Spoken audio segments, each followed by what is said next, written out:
Welcome to the Startups Without Borders podcast. I'm Valentina Primo, and I'm the founder of this platform, this community, and this movement for entrepreneurs who are starting new ventures while starting new lives. Each week, we'll be sharing inspiring interviews with the most audacious startup founders while highlighting resources for anyone starting up. Gear up to get some real-life advice. You're listening to the Startups Without Borders podcast, episode 6. Today, we speak to a real spacepreneur.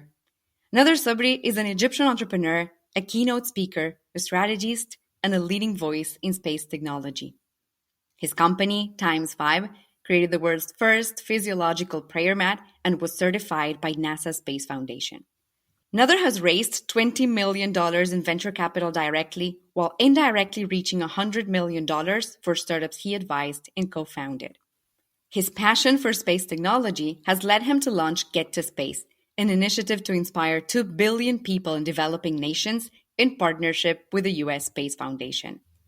Nader is an expert in cracking the growth code, so in this episode, we dive into the tips and tricks for growth hacking while discussing how to stay focused and get comfortable with discomfort. Hi, Nader. How are you? I'm super excited to have you on the Startups Without Borders podcast. Yeah, thank you for having me. So we're really intrigued and really interested to hear the story and how you utilized NASA technology to build something like a prayer mat, to innovate with a prayer mat. So do you want to tell us a little bit about it? Absolutely. I guess you can say the headline behind all this, it happened by accident. It wasn't planned, strangely enough. When you kind of look through history, you step back and you look at how everything connects, everyone would think and believe it was actually planned like that from the beginning, but it actually wasn't. So the way it happened was that I had I guess you can say like a self-discovery. I was on a pilgrimage in Mecca, and I had I had observed this old man who was praying, and he was about 85 years old, I would guess. And he was going through a lot of pain, but he was so devoted to actually performing the full physical prayer. And so I sat and I watched him because it took him quite a bit of time to actually do that. And as that happened, something dawned upon me, which was, why is it in today's age of technology and innovation, why is it that this man has to pray in pain? Like that just doesn't make any sense to me. So that problem haunted me for some time until I started to actually try to solve it. And that's when I early on contacted a friend of mine. It was purely on a scientific basis. And so he's a former NASA scientist, and he's worked heavily with high performance materials. And so I explained to him about the inspiration, and I already started doing some light forms of R&D. And then he helped me build on top of that, basically. And as we were doing that process, he was not actually formally allowed to actually work with me or anybody for that matter, because he has a very specific contractual agreement, let's put it like that. So when it was discovered, he basically got a slap on the wrist because it was definitely not in any conflict. There was no conflict of interest with what he was hired to do and what he was actually doing with me. But that's all it took to gauge intrigue and mystery on their side, to just wondering what the hell is it that I'm really working on. Through a series of conversations purely on scientific interest and how I was using and applying space technology. And it wasn't because I was looking for space technology. I was looking to develop a solution that just happened to use space technology. And that's where, I guess you can say, the first accident really happened. Right. The second accident was the fact that they got so intrigued about how this was actually being done. So we had several conversations, and then finally I get a call one day saying, "Do you realize that you qualify to become a space technology certified company?" I was like, "What the hell is that?" And so that's when the journey began, where my relationship started becoming a lot closer. I became part of what they call the technology transfer program. And they do two things: spin-offs and spin-ins. So spin-offs is when you take technology from NASA, and spin-in is when you further develop that technology or have developed technology in isolation and bring it forward to NASA for the development in space. So we became part of that program, and that's it. That's the rest of history, I guess you can say. Wow. Wow, that's incredible. I mean, you're one of the very, very few people in the world that are certified by NASA. And now you're taking this huge challenge to inspire 2 billion people to go to space. Can you tell us a little Yes. bit about why? So the inspiration came in 2014 during a keynote speech I was delivering at the Kennedy Space Center. And the objective behind it is basically to inspire 2 billion people to look towards space. So it's not necessarily getting 2 billion people to sit on the moon, which is at this stage is near impossible. But the point Right. was all possibilities start with an impossibility. And it's the inspiration that brings people together to believe that an impossibility can become a possibility. And we've seen this happen all throughout history, and that's the heart of how innovation works.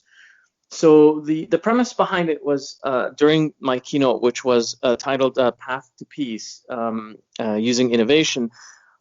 Basically, what I found was that the Arab and Muslim world had an extreme amount of impact on where space exploration, space technology is today, Yeah. and they have a very deep history that has contributed to it. Everything from the fundamental sciences to the actual exploration processes. And so we took, I think it was roughly 140 stories, I think it was, if I remember correctly, and we turned them into social media posts with content that goes behind it. And then we would put it onto a timeline and we get it out there to get people inspired. And so we got so many people inspired about the concept. We set up a program called Become an Astronaut, and we actually launched it in Cairo. I think you may have been there in 2015 at the Rise Up Summit. Yeah, I And remember. Yeah, exactly. yeah. So we did that talk, and I think I had 800 to 900 people show up, and there was a couple of scientists from NASA actually who flew in for the talk, which was actually pretty cool. So that Yeah. was our first engagement to actually recruit astronauts. So the objective wasn't to springboard them to become official astronauts, but provide them the education and the bridging point between them wanting to be an astronaut and actually to become an astronaut. And so we sponsored an astronaut to actually come and speak with me as well, who was also from Egypt. He was based in Germany. Akram, I believe, is his name. Amazing. And yeah, so I got people really rallied up. And then that Yeah. day as a whole, after the talk, I think we had something like 13 to 1500 signups, believe it or not. And our Wow. system crashed. And yeah, it was pretty amazing. So the people, the US Space Foundation were so interested in the activity. And I was like, I got, like 13, 1500, I can't remember the exact number to sign up, and they crashed and they're like, what? In one shot? I was like, yes. That's how much real interest there is to actually going to space. That's just Yeah. from one talk, right? Yeah. So it was interesting. Now, we're here to talk about growth hacking. You've become an authority in the matter. You frequently give talks and workshops about it. And I noticed something in your speeches and in your website, how you differentiate incremental and exponential growth, and how you talk about breaking that growth code. Now, can you tell us about that secret to breaking the code? Absolutely. So the secret is not really that big of a secret. The problem with the secret is most people don't actually pursue it, and that's why it stays as a secret. Right. So ultimately, I simplify it by basically talking about two forms of type of growth, like you've rightly pointed out, incremental versus exponential growth. So 99% of people and companies, whether they be startups, corporations, even governments, they work on what I call incremental growth. Incremental growth is like you look at where you are today and say, okay, we're going to grow an extra 10% next year, an extra 3%, 5%. So it's incremental in nature. You never step back and say, well, how do I go from where I am and how do I 10x where I am? How do I tenfold exactly what I'm doing? And that is where exponential growth comes in. Yeah. So the first thing that happens when I talk to people about that, they say, is that even possible? And I say, well, have you ever heard of Google? Have you ever heard of Dropbox? Have you ever heard of Airbnb? I keep going down this list and like, yes, yes, yes. And I sound like even traditional companies like McDonald's, right? Yeah. And then surprised, I said, these companies don't grow incrementally. They grow initially on a platform of exponential thinking, and their businesses are exponential in growth as a result of that. And so it surprises many people. And the secret behind it is innovation and disruption. And how that works is you find what I call off the grid revenue. So off the grid revenue is essentially you find new spaces. Now, new spaces, sometimes some people use popular terms like blue ocean or white space, an area where there is no to very little competition. And times 5 is a perfect example of that. So we have a population of 1.8 billion people. 600 million of them directly suffer from knee pain who want to have relief. And so the captive market is huge, but literally nobody is tackling it. And so we did what I call a pinhole to pothole. So pinhole is finding an opportunity that nobody sees. It's a pinhole, and take it to pothole, turning it into a massive scalable market. And that is where exponential growth comes into play. The reason many companies or people have difficulty shifting from incremental to exponential growth is basically fear. They fear that and you get statements like, well, this is not the way it's done, or it's always been done like this, or the risk is high, or I cannot get the resources to do it, or I don't have the knowledge on now how to do it. I mean, when we first started Times 5, we knew nothing about what we classified as the physio-spiritual experience. We defined it from zero. And you create your own space, and then an industry starts to evolve around it. The most interesting thing about Times 5 is that we disrupted a 1,400-year-old industry. So this has been around for 1,400 years, and it's never had a disruption. And here we come along in 2011, 12, and we completely disrupt this industry and develop a whole new market within it. That is exactly what is called exponential growth. Right. Now, for our listeners who may not have heard of Times 5, for example, can you give us your elevator pitch at the time? So Times 5 it's a NASA space certified company in the health and wellness space that provides technology for prayer and meditation.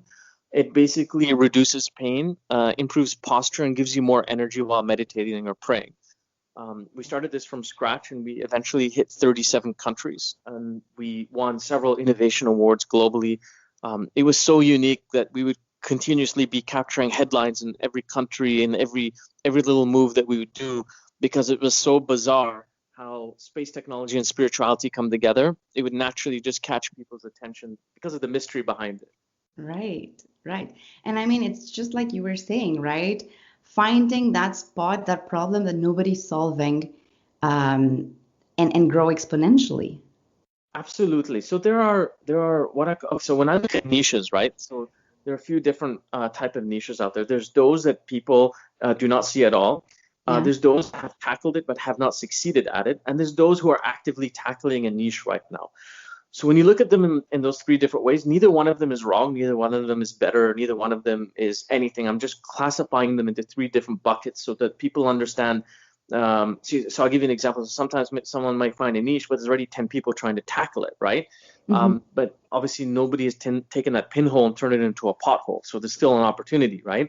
And while there's the process of taking a pinhole and turning it into a pothole, there are still opportunities at that time, because at the end of the day, let's take Times 5 for example. A lot of my shareholders would be very upset when copycats would come along, and so I was like, this is exactly what we need, and they would be surprised, like, what? And I say, because you see, at the end, we cannot have a market unless we've got competitors, right? The key question is, where do we sit in that competitive landscape? And so since we're the leaders in defining the rules of the game, this is exactly where you want to be. So I actually need copycats. They're actually good for business. The funny thing is that most entrepreneurs get worried with copycats because they think they're going to put them out of business. Now, the reality is that most copycats are only pursuing successful ideas, not good ideas. And what I mean by that is they're trying to tap into the energy flow that you've created in that market, okay? And that means they'll never be able to do it exactly the way you do it, okay? There are reasons why, for example, when we were building our product, there are specific colors and patterns that we used that were completely counterintuitive to most prayer mats. Most prayer mats use dark dyes, and many people didn't know why. It's because the dark dyes were invented in Muslim countries centuries ago, right? They were invented because they created an industry around it. And so that's why you got these dark blues, dark green, dark red. None of them are actually positive colors, right? Now, they're not bad colors. I'm not saying they're bad for you, but what happens is they didn't use what we call purity and clarity colors, which were white and off-white and cream colors combined with light gold, which make an absolutely beautiful combination. So when we took a look at the psychology behind it and the patterns that we developed, our product by nature looks very counterintuitive to anything else on the marketplace, although there was a very specific rationale behind it. The copycats had no idea why it was a different color, why there was a different pattern. They have no idea. They can't even copy it right. So, copycats can play a really good part in help you develop your market when you develop a niche. So, you'll need them. Right. Right. That's a very interesting perspective. I mean, very different from what an entrepreneur who's starting up would consider, right? Yeah, I agree. There's a lot of fear in it. I agree. Yeah. And so I find it very interesting also when you talk about revenue streams and one of the keys to really achieving exponential growth being finding sources of revenue that are different from your industry peers. But sometimes it can be really challenging for an entrepreneur to find inspiration, to find those sources. Where do you think we can look for that kind of inspiration? So there are many ways. So we'll talk about it systematically to start with, right? The two most important things that any entrepreneur has and has to use very well is their ability to be creative and the ability to be resourceful. Okay. Yeah. So I just like to put that as a headline. So the first part is you start benchmarking, right? Take a look at people nearby you in your industry. What are they doing and what are they changing? Okay. So that's not maybe overly creative, but it's a good starting point. The next part is to look at other industries. How are other industries that have nothing to do with yours changing the game, and how can you adapt that to what you're doing? And then there's what I call an open world. Open world is truly open form creative thinking. Now, when you combine the first two aspects I've talked about, you will find combinations and aspects that others may have not tackled well or haven't actually done at all that may develop a whole new business model. So Netflix is a perfect example of this, right? When they were competing with Blockbuster, they were essentially just a rental service that would mail out DVDs. And these were like older movies that weren't as popular, but there was still demand on them, right? Yeah. So as they built their database, eventually, more and more people started going to it. But then they completely flipped their own business model, changing the game in the whole industry. And they did it by disrupting themselves, right? They didn't disrupt others. They disrupted themselves by building a whole new business model, which is just around streaming, right? Yeah. And because of the scale that they were able to gain, they actually changed the way that TV series and movies are actually produced. There was about a year ago, I saw an article in The Economist where they had taken, the famous Hollywood sign on the hill. They actually taken it and moved and put the Netflix name up there. Wow. Because they changed the game so much that there was a certain way to actually produce these movies and TV, especially the series and the original series on Netflix. Yeah. They completely changed the game. We take it for granted right now. But you can learn from stories like that, right? So it's not just the product, it's how the product is delivered, the business model in which how you get people to pay for what they do. And business model innovation has accelerated in the last 5 to 10 years. And one of the most popular ones is freemium business models, which play a fundamental role purely because as you're trying to educate early consumers into what it is that you're trying to offer, you're going to have to make very low, easy friction points for people to enter into your ecosystem. Yeah. So it's really, really important to explore these different business models. There is no right or wrong to any of this. And I think it's a fundamental aspect that entrepreneurs need to understand. It's all about how you can make it work for you. Right. Right. And I like how you mentioned the fact that a lot of it comes, a lot of what really matters is off the grid. A lot of that source of innovation is found out in the real world, right? Absolutely. See, the funny thing is, if you take a look at, let's talk about research and development and how it leads into innovation. So typically, you're looking like 30, 40 years down the road, it would have been universities, right, and governments who were leading R&D, right? If you look at it today, it's actually startup entrepreneurs who are leading R&D. So you hear about these universities and governments and they speak with pride. We've got 10,000 patents on the shelf. Well, take your patents and stick it, because those patents are absolutely useless. Why are they useless? It has nothing to do with the technology. It has everything to do with commercialization. And that's the secret behind Silicon Valley, by the way. The secret behind the story behind Silicon Valley is not the technology. The headline is the technology. I get it. But the secret behind what they do is commercialization. They understand how to commercialize technology and innovation better than anybody else on the planet. And that is where people get blinded, and you need to learn from that. So yeah, things have changed. Right, right. Now, focus is a big difficulty. It's a big challenge as well for entrepreneurs, right? Really getting focus on what really matters. Now, how can they distinguish that? Like when you're in the process of innovating, getting a product or a service off the ground, getting traction, what's your advice for them to really get that focus and focus really on exponential growth, not kind of growing by the day or incremental growth? Yeah, absolutely. So what you need to do is you need to put in place what I call a growth agenda. And a growth agenda is a 3 to 5 item list, okay, from most to least important thing that you need to tackle. Yeah. So what that does is when you have that 3 to 5 point agenda, it allows you to keep focused by removing the distractions as you move along. So one of the most, let's say, difficult things for entrepreneurs when a new opportunity comes along and you get extremely excited, and then all of a sudden you start shifting your energies towards it. Although that may seem in the short term to be the best right thing to do, you never know, it might be, right? You need to make a judgment call. But the point, though, is that you need to write down this 3 to 5 point agenda, which I call a growth agenda, from the most to least important thing that you need to achieve. And those items on the growth agenda are all a problem, by the way. So item number 1 is obviously my most important thing, but it has a problem attached to it. Because at the end of the day, an innovator or an entrepreneur is a problem solver, right? No matter how you cut it, we're all solving problems. And the bigger and more sophisticated the problem is, the bigger the payout. Literally, the bigger the problem, the bigger the payout.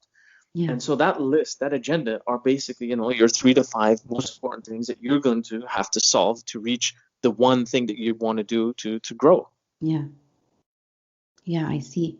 But in terms of actionable steps that they can take, do you have tips? Do you have advice? Right. So if you want to focus, so when you look at anything, there's the positive and negative, right? So right now when we say, I want to focus, that's a positive thing. Step back and look at the negative side of it, which is the distractions, okay? Mm-hmm. I always say that if you really want to focus, start by removing the distractions before you even focus. Yeah. Those distractions are really what are holding you back. Now, those distractions mean different things to different people. To me, what I do is there's a really good book. It's called Deep Work. So I've been doing this for years, and I didn't know it was actually called Deep Work. I call it lockdown. So lockdown is essentially, from a practical perspective, I block time on my calendar. They're roughly 1 hour blocks of time. And in that 1 hour, I'm solving one thing and one thing only. Okay, so phones off, no more email, doors are locked. That's why I call it the lockdown. And you do nothing but that one thing in that 1 hour. And the kind of productivity you will find in that 1 hour is equivalent to about 3-4 hours of you diddling around, trying to actually achieve what is it that you're trying to do. I think Robin Sharma had a very good scientific study he'd done that every one small distraction will require you 22 minutes of energy to try to refocus again. So if in an hour you've had 3-4 distractions, you were really lost, over an hour's worth of productivity. So you need to create these lockdowns. I suggest you can start small, 20 to 30 minutes to start with, and then you can take a break in the middle and then start again.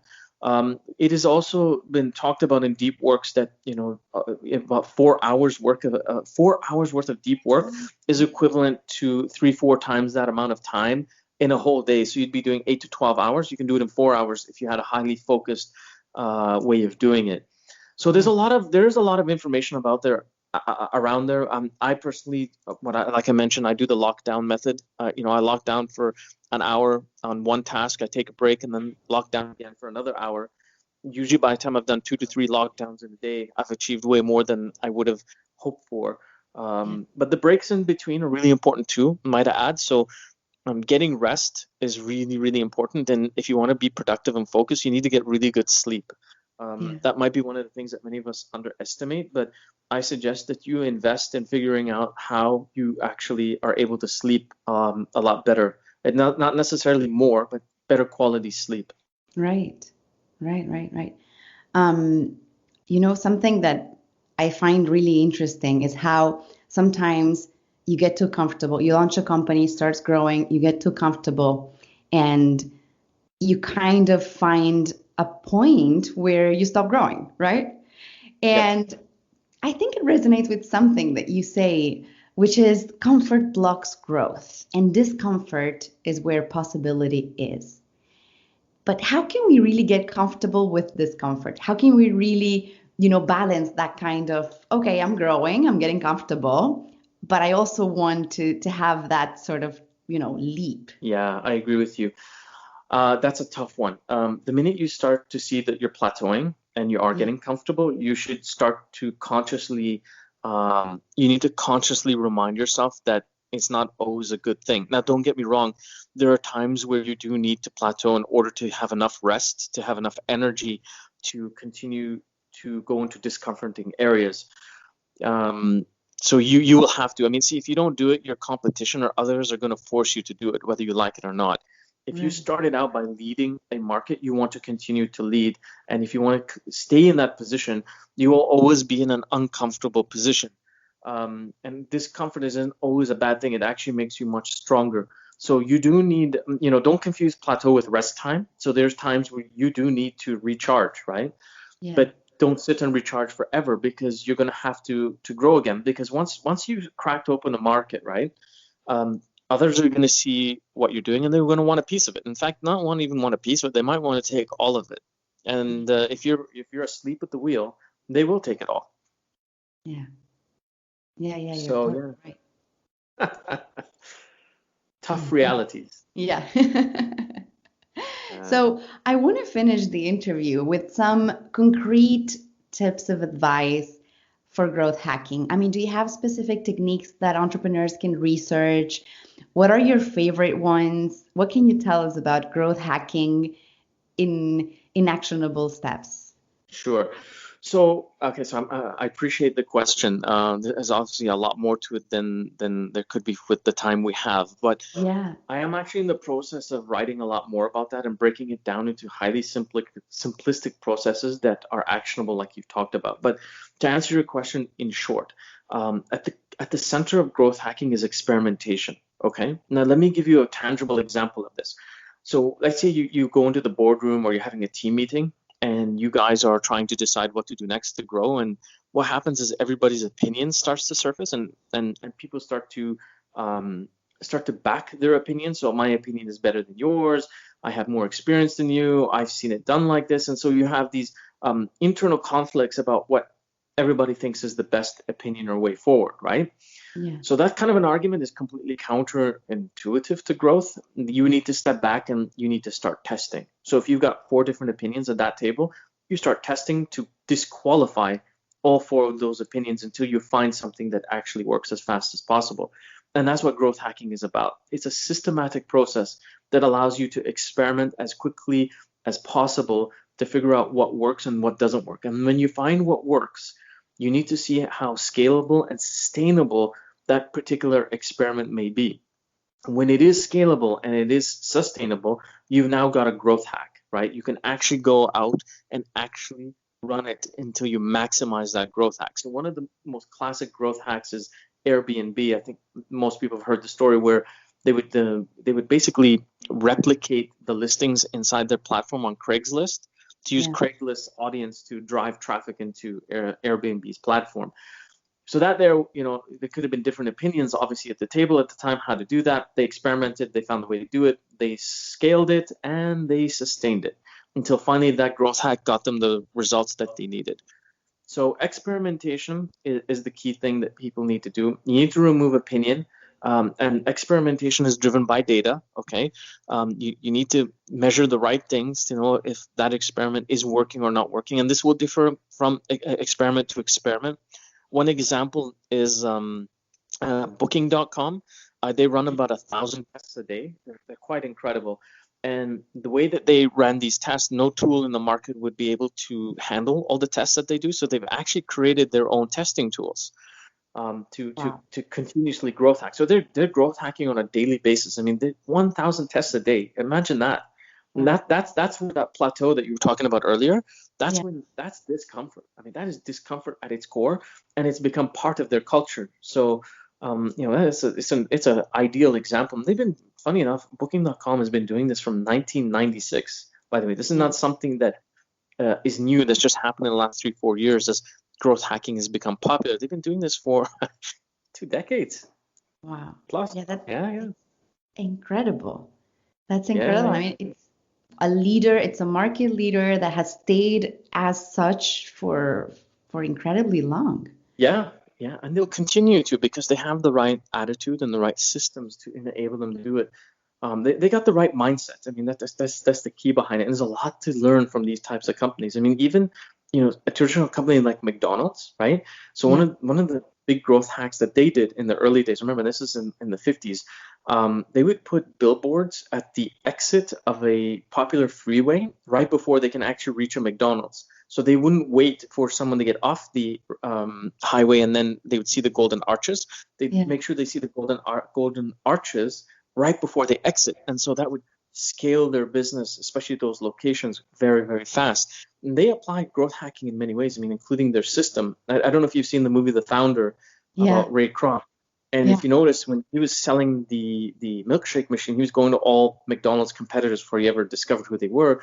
And it was a really crappy experience. It took forever. The food was never any good. It was messy. And we went to see the McDonald's brothers. You saw the complete opposite. And it was because they had systems. They had automated the process, right? Automation is critical to scale and sustain. And that's part of the growth hacking methods to be used. Exactly. Yeah. Now, I know this is incredible advice, and I know you frequently share inspirational quotes, you share bits and pieces of content on your social media. So where can people find you? So on Instagram, you can find me _Nader Sabry. That's Nader Sabry. You can follow me on YouTube and you just type in my full name, Nader, Nader Sabry, Sabry. Or you can go to my website, which is linked to all these things, which is www.nadersabry.com. Awesome. That's great. So thank you so much, Nader. It's been really inspiring. It's been a learning journey. So thank you so much for joining the podcast. Thank you for having me, and best of luck with the podcast. I'm really excited to listen to some of your other interviews as well. You like what you hear? You should definitely follow us on your favorite platform. So next time you're on Instagram or Facebook, type Startups Without Borders and check out all the videos, the stories, and the resources for you to become a legend.